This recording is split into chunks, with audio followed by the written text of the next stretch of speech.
Bienvenue, c'est Charles Malone. Je t'accompagne à la fois avec des méditations et comme ici avec du coaching pour t'aider à vivre une vie plus alignée avec toi, dans tes choix, dans tes relations et également dans ton couple.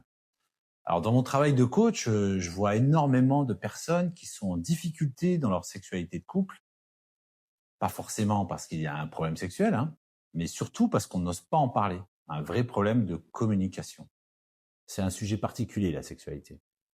On a peur de blesser l'autre, on a peur de vexer son ego, on a peur de déclencher un conflit, voilà, c'est souvent le cas. Alors on se tait.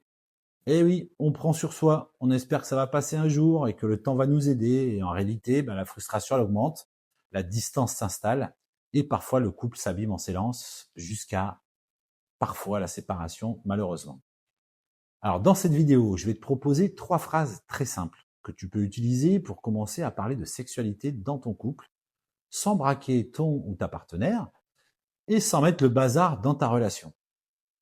On va voir ensemble pourquoi déjà c'est si difficile d'en parler, ensuite les erreurs qui braquent presque à coup sûr, et ensuite ces 3 phrases que tu peux déjà tester en les adaptant à ta façon de parler et à ton contexte. Alors installe-toi confortablement, tu peux même prendre de quoi noter si tu as envie, et on y va tout de suite.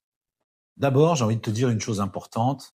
Si tu n'oses pas parler de sexualité dans ton couple, ce n'est pas parce que tu es nul, ce n'est pas parce que tu es coincé, ce n'est pas parce que tu n'es pas évolué. Non, non, non, non, non. C'est normal. On vit dans une société qui parle de sexe partout, mais presque jamais de manière simple, vraie, posée. En plus, on a été très peu éduqués à parler de nos besoins, de nos limites, de nos envies, sans honte ou sans culpabilité. Il y a beaucoup de familles où encore aujourd'hui on ne parle pas de sexualité. Donc ça, tu n'as pas pu l'apprendre. Ce qui se passe souvent, c'est que tu ressens quelque chose qui ne te convient plus tout à fait dans ta sexualité. Donc ça peut être le rythme, la cadence, la manière dont ça se passe, le manque de tendresse ou le trop de tendresse parfois, quelque chose de trop mécanique ou pas assez de connexion ou encore d'autres choses. Toi, tu le ressens dans ton corps, tu sens aussi que ce n'est pas complètement juste avec toi-même et ça commence à tourner en bout dans ta tête. Si je lui dis ça, il ou elle va se vexer, il va penser que je ne le désire plus, il ou elle va croire qu'elle n'est pas ou qu'il n'est pas assez bien, ça va partir en sucette, on va se disputer, voilà. Toujours pareil. Donc, tu te tais, tu t'adaptes, tu dis oui alors qu'à l'intérieur de toi, c'est plutôt non, ou c'est pas comme ça, ou en tout cas, c'est pas maintenant. Alors, ce silence, il protège peut-être la paix en surface, mais il abîme quelque chose de très précieux. Ta vérité et la confiance dans ta relation. Alors, l'intention de cette vidéo, ce n'est pas que tu mettes tout sur la table ce soir comme une bombe, c'est pas le but, L'intention, c'est de t'aider à ouvrir doucement, lentement, à ton rythme et au rythme de ton ou ta partenaire, un espace de parole dans lequel toi et l'autre pouvez vous sentir en sécurité, écouter et retrouver de la complicité et de la confiance. Alors avant de te donner les 3 phrases, j'aimerais te parler de 3 erreurs qu'on fait très souvent et qui braquent l'autre quasi systématiquement. Tu risques peut-être de te revoir là, parce que moi, ça me rappelle des mauvais souvenirs. Alors la première erreur, c'est le mauvais moment. Parler de sexualité en plein milieu d'un rapport, pas très bien ça. Ou juste après un moment qui s'est mal passé, ou à la fin d'une dispute, c'est presque toujours une mauvaise idée. À ce moment-là, l'autre, il est en mode défense, vulnérable, déjà tendu, et toi aussi en plus. Alors tout ce que tu vas dire risque d'être très mal entendu, mal interprété, comme tu fais mal, tu ne me suffis pas, tu es un problème. Voilà, donc là, ça c'est mort, on évite. Deuxième erreur, c'est parler en mode reproche. Des phrases comme tu ne fais jamais, tu ne veux plus ou tu ne me touches plus, ça c'est pareil, rédhibitoire. Même si ce que tu dis est vrai, c'est ta vérité, mais la formulation met l'autre directement sur le banc des accusés. Il ou elle va se défendre, se justifier ou attaquer en retour. Et là, la conversation, elle tourne vite à la dispute plutôt qu'à un vrai échange. Donc là, c'est mort aussi. On évite, on évite. Troisième erreur, c'est de tout garder pendant des mois et tout lâcher d'un coup comme une bombe, à retardement. Alors ça, c'est terrible. Comme par exemple, de toute façon, ça fait des mois que je ne prends plus de plaisir. Non mais ça, c'est un carnage dans la tête de l'autre. C'est une boucherie là. Alors peut-être que c'est vrai pour toi, mais présenté comme ça, c'est une telle bombe émotionnelle. L'autre n'a aucune chance de l'accueillir sereinement. L'idée, ce n'est pas de te culpabiliser si tu t'es déjà reconnu dans ces exemples, C'est juste de te montrer parfois pourquoi, même avec une petite intention, une bonne intention, la conversation part en vrille. Alors maintenant, on va voir comment tu peux faire autrement en commençant par une chose, changer le cadre et l'intention de cette discussion. Alors, la première phrase que je voudrais te proposer, c'est une phrase pour ouvrir la discussion, en partant de l'amour et pas du reproche. Ça ressemblerait à ça. J'aimerais qu'on parle de notre intimité, non pas parce que ça ne va pas entre nous, mais justement parce que tu comptes pour moi et que j'ai envie qu'on soit encore plus alignés tous les deux. Alors tu peux bien sûr changer les mots, tu peux utiliser les tiens, mais garde à l'esprit. Ce que tu es en train de dire là, c'est je parle parce que tu comptes pour moi. Je ne remets pas en question notre amour ni ta valeur. Donc il y a de l'amour, il y a de l'attention. Je veux améliorer ce qu'on vit, pas te juger. Donc c'est puissant. Tu peux même ajouter ce que je vais te dire, ce n'est pas contre toi, c'est pour nous. Donc là, tu as introduit la notion de couple. Et ça, c'est énorme pour l'autre. Tu vois la différence? On n'est plus dans il y a un problème, tu es d'ailleurs le problème. Non, non.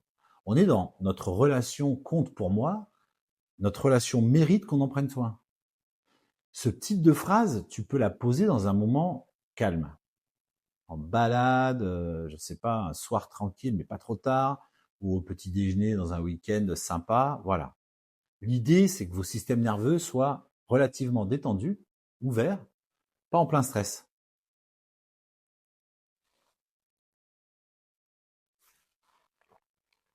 Alors, tu peux déjà, toi, prendre un temps pour sentir comment cette phrase résonne en toi, comment tu la sens en fait. Est-ce que tu te verrais la dire avec tes mots à la personne avec qui tu vis? Ça commence par là. Il faut que tu te l'appropries. Il faut que tu te l'appropries cette phrase, comme les autres d'ailleurs, hein. Donc, utilise tes mots et choisis ton contexte.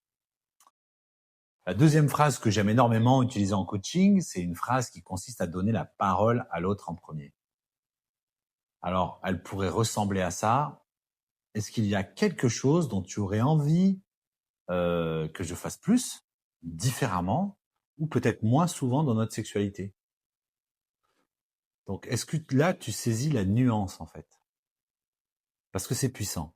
Tu fais quelque chose là de très puissant. Tu ne commences pas par moi je veux. Non, non. Tu commences par ouvrir un espace à lui ou à elle. Et ça, c'est énorme, en fait. Parce que l'autre va se sentir tout de suite considéré en confiance. Et tu peux même encadrer cette phrase en disant, je me dis qu'avec le temps, on a chacun des envies, des besoins, peut-être des inconforts, et que ça serait important qu'on puisse se les dire sans se juger. Donc là, ce que tu envoies comme message, c'est je suis capable de t'écouter, je ne suis pas là pour te juger, et on est deux dans cette relation et ta parole compte. Sous-entendu, ta parole compte autant que la mienne. Alors, dans beaucoup de couples, personne ne pose jamais ce type de questions, hein, clairement, hein, c'est rare. Hein, parce qu'on suppose, on interprète, on croit savoir, mais on ne demande jamais, ou rarement.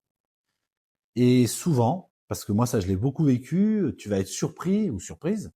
L'autre aussi a des choses à te dire. Et oui, il est comme toi. Hein. L'autre aussi a des envies, des inconforts et des idées. Et le simple fait d'ouvrir cet espace peut déjà transformer la qualité de votre lien. Évidemment, ça veut dire que tu dois être prêt.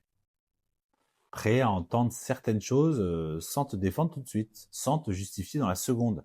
Quand on donne la parole à l'autre, il faut s'attendre à ce que l'autre réponde et réponde avec ses mots aussi. Hein.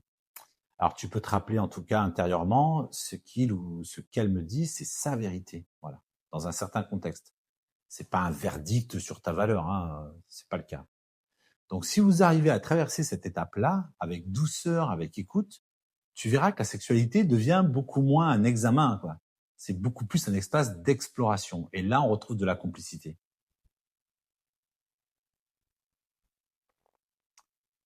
La troisième phrase. La troisième phrase va t'aider à exprimer tes besoins à toi, sans tomber dans l'accusation. Toujours important. Hein. Donc le ton de ta voix est important. Cette troisième phrase, elle pourrait ressembler à ça. j'aimerais te partager ce qui me ferait encore plus plaisir dans notre intimité. Est-ce que tu es OK pour qu'on en parle? Donc là, tu obtiens l'approbation de l'autre. Ou pas. En général, tu l'obtiens quand c'est dit gentiment. Et puis après, tu peux passer à des choses assez simples. Par exemple, j'aurais besoin qu'on prenne un peu plus de temps pour la pénétration, ou j'aimerais qu'on ait parfois des moments juste tendres, sans objectif de performance pure, ou simplement se retrouver dans la tendresse, sans sexualité en fait. Ou encore, j'aurais besoin qu'on puisse se dire qu'on n'a simplement pas envie, sans culpabiliser. Tu vois la différence? Tu ne dis pas tu ne fais jamais ci ou tu fais mal ça. Non, tu parles depuis toi avec des formulations du type j'ai besoin, donc tu exprimes un besoin, j'aimerais, ça m'aiderait si. Et ça change tout. Alors l'autre, il n'est plus mis dans une position de coupable, mais dans une position de partenaire. Et on y arrive, voilà, de partenaire. Dans un couple, on est partenaire. Chacun a la même valeur. Et toi, là, tu honores ta propre vérité, tu te respectes sans écraser l'autre. Alors tu peux prendre le temps après cette vidéo et t'asseoir avec un petit carnet et écrire, par exemple, de quoi j'ai vraiment besoin, moi, dans ma sexualité de couple, pour me sentir bien, aligné. Qu'est-ce que je tolère encore alors qu'au fond, ce n'est plus juste pour moi? Et qu'est-ce que j'aimerais oser demander? Alors ces phrases-là, tu peux les répéter, les réécrire à ta manière, les laisser mûrir jusqu'au moment où tu te sentiras prêt ou prête à les proposer à ton ou ta partenaire. Tu l'auras compris, ces mots sont importants, mais le cadre l'est tout autant. Pour que ces 3 phrases fonctionnent, je t'invite à respecter quelques principes simples. Premier principe, tu l'as compris, il faut choisir un moment calme.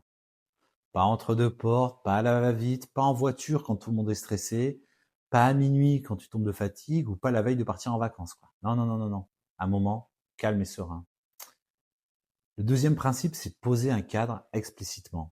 Tu peux dire par exemple, ce que j'aimerais qu'on se dise là, ce n'est pas contre toi, ce n'est pas contre moi, mais c'est pour nous deux. Voilà, tu poses un cadre, le cadre du couple.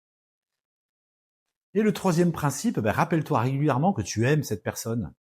Il faut qu'il y ait de l'amour dans tout ça. Donc on peut tout entendre beaucoup plus facilement quand on se sent aimé, respecté et reconnu. Ça semble basique, mais on l'oublie souvent. Alors si tu sens que la discussion dérape ou que l'un des deux se ferme, tu peux aussi proposer une pause. Je sens que ça devient difficile, compliqué, ou ça te tend, voilà, est-ce qu'on peut faire une pause et reprendre plus tard? L'idée, en fait, ce n'est pas de régler tout de suite, votre sexualité, là, en une soirée, mais d'ouvrir un chemin, d'ouvrir une porte, un espace, où ce sujet n'est plus un tabou absolu et où chacun peut petit à petit se dire plus vrai. Et tu verras que si tu enclenches ça, ça va libérer des petites choses petit à petit. Si tu arrives jusqu'ici, d'abord, merci. Ça montre que ce sujet te touche, qu'il t'importe, que tu as déjà fait un pas important, celui de regarder les choses en face plutôt que de les mettre sous le tapis. Oser parler de sexualité dans le couple, ce n'est pas un caprice, pas du tout, ce n'est pas trop en demander, c'est un acte d'amour. Un acte d'amour envers toi déjà, parce que tu honores ta propre vérité et tu te respectes. Un acte d'amour envers l'autre, parce que tu lui offres la possibilité de te rencontrer vraiment. Et tu respectes cette personne et elle va le sentir.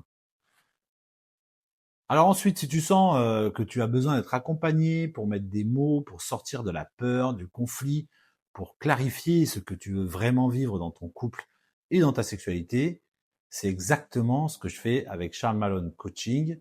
Tu trouveras des nombreuses capsules sur la confiance en soi, les phases de transition et donc aussi le couple. Voilà. Tu peux également me mettre en commentaire des sujets que tu aimerais aborder. Comme ça, je ferai des capsules plus tard et elles te toucheront peut-être toi et d'autres personnes parce que nos problèmes sont ceux des autres également, bien souvent. En attendant, tu peux déjà commencer par choisir une des 3 phrases dont on a parlé aujourd'hui, la réécrire avec tes mots et simplement la laisser vivre en toi, la laisser mûrir. Voilà. Écoute, si cette vidéo t'a aidé, si elle t'a plu, pense à la garder sous la main, à la réécouter avant la discussion importante et à la partager à quelqu'un à qui ça pourrait faire du bien. Abonne-toi, like, partage et mets cette vidéo en favori pour pouvoir y revenir quand tu en auras besoin et ça aide aussi la chaîne à grandir évidemment. Je te remercie pour ta confiance, prends soin de toi et de ton couple et je te dis à très vite pour une prochaine session de coaching. Bye bye.